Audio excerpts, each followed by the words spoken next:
What will you do when you find out that your husband has an illegitimate child? I have been married to my husband for almost 3 years. When we first stood at the altar and said our vows, I believed I was stepping into a future built on honesty, love, and partnership. We talked about everything before we got married, our dreams, our plans, and the family we wanted to build together. Children were always part of that vision. I told him clearly I wanted to start trying for a baby about 5 months after the wedding. That timeline felt right to me, long enough for us to settle into married life, but soon enough to begin the next chapter. When I shared that, he smiled, took my hand, and said gently, I'm not ready yet. I remember the way I brushed off the initial sting of disappointment. Relationships are about patience, I told myself. People need time to feel ready for something as huge as parenthood. I loved him, and I was willing to wait, so I did. A year passed. We celebrated anniversaries, birthdays, little milestones. My longing for a child grew stronger with each passing season. When I brought up the idea again, hopeful that time had shifted his heart, he repeated the same words, not yet. The second year came and went, and still nothing changed. I'm still not ready, he said. We should enjoy our time together, just the two of us, a little longer. I smiled and nodded, trying not to let my frustration show. But inside, I felt the edges of resentment start to form. Because this wasn't just about wanting a baby. It was about building the life we promised each other. It was about the quiet ache I felt every time I saw a stroller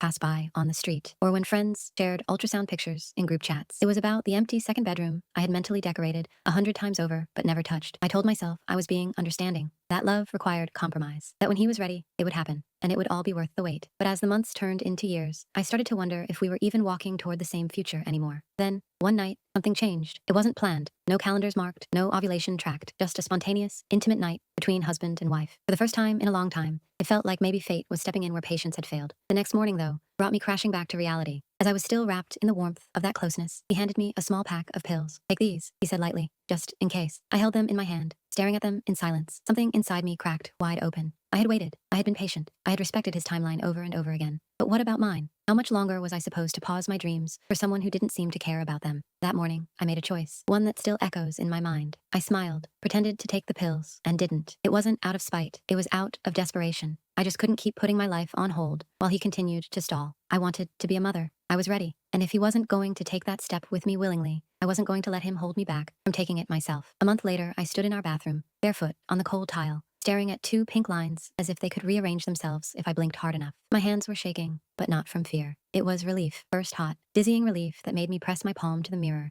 and whisper, finally. Then came the tremor of joy, the quiet, fiercely private kind that lives in your chest and blooms outward. I sat on the edge of the tub for a while, letting it wash through me. This was the moment I'd been waiting for. The start of a life I'd been planning in my head for years. I pictured telling him, not some elaborate reveal, just us, the couch, my hand in his, the small smile I wouldn't be able to hide, and then the stunned, teary laugh I imagined would finally break down that wall of not yet. Maybe this would make it real.